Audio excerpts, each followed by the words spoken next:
Hey everyone, this is Awesome Angie Engstrom because I honor the awesomeness in you, and today I am demonstrating the proper form for the elbow plank pose.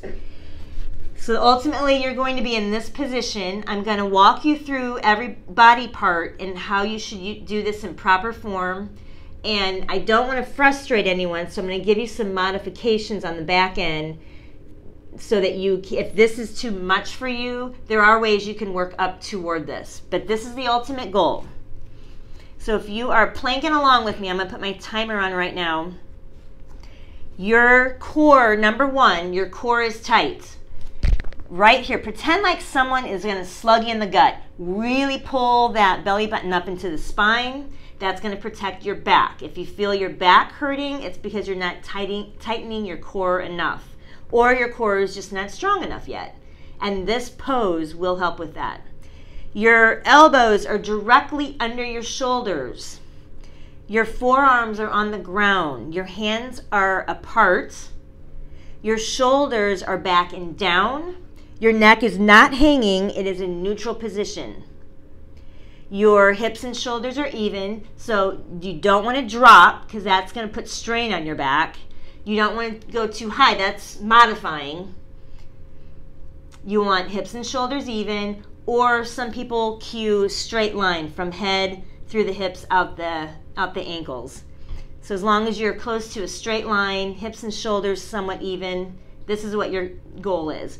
Watch out on the shoulders. The elbows need to be directly under the shoulders, not flared to the side. Keep that box strong.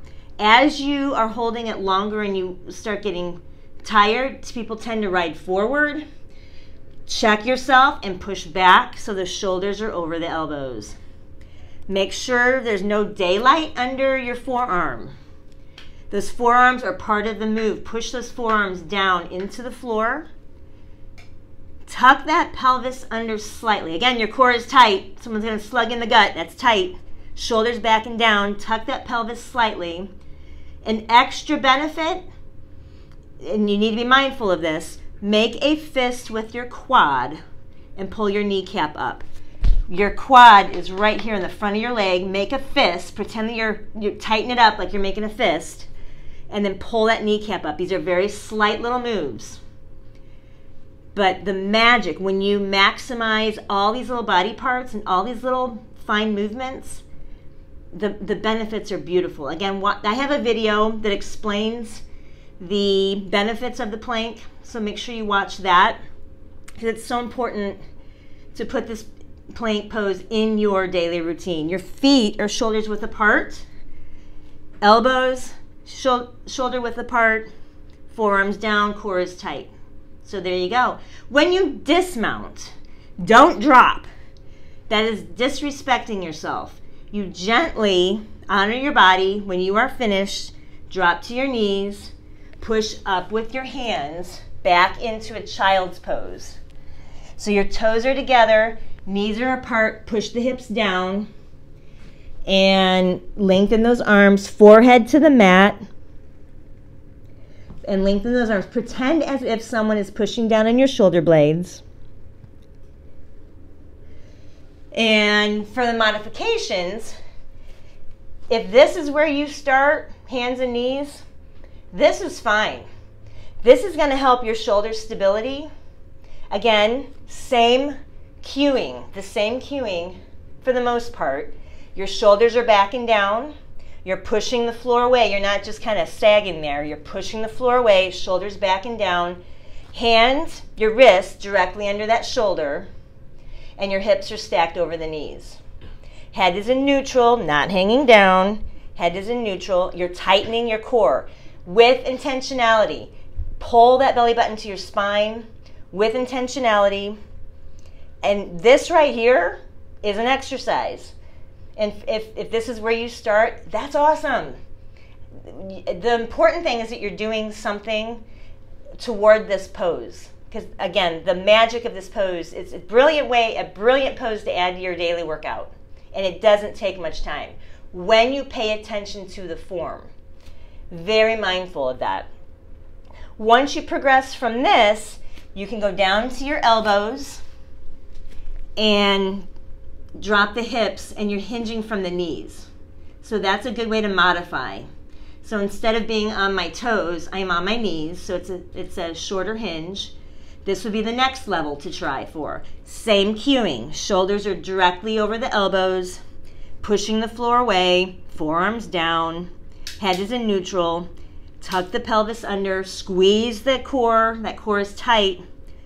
This is the next progression. And then after this, you can tuck your toes and lift up to, lift those knees off the ground, up into the full position.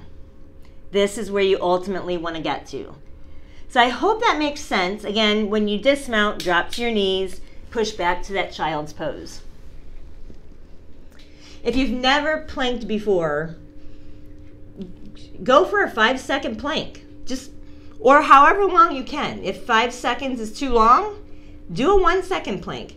Doing 1 second every day, I know it sounds silly, but if you did that consistently every day and then added a second every day, because if you did 1 second today, chances are you might be able to do 2 seconds tomorrow. You add a second to your count every single day, that's a minute over a 2-month period of time. If you think about it, if you progress a second a day, doesn't sound like much, but it adds up. And I bet you'll find that you're gonna blow right past that minute mark before 2 months. And everyone's different. There's no race, there's no comparison. You find what works for you. Find a time that you can honor for yourself and be okay with that. Don't worry about what anybody else is doing or not doing. Don't even worry about anything. There's nothing to worry about. Again, watch the other video about the importance of this pose, the magic of this pose. When you incorporate it every single day, even if it's a second, it all adds up to beautiful things. 5 seconds a day, if that's where you're at, great. 10 seconds a day, awesome. You want to progress that time however it makes sense to you. If your goal is just to be able to do a minute plank every single day, that's awesome. Better than nothing. People I hang out with plank for long periods of time. You certainly don't have to do that. You certainly do not have to do that. That takes a lot of time, extra training, strength training. When you're consistent with this pose on a daily basis, it is magical. So once again, I am Awesome Angie Engstrom, honoring the awesomeness in you. Thank you for watching. Please subscribe to the channel, Awesome Angie Engstrom, and stay tuned for weekly videos, getting training tips on how to improve your plank pose. Have an awesome day.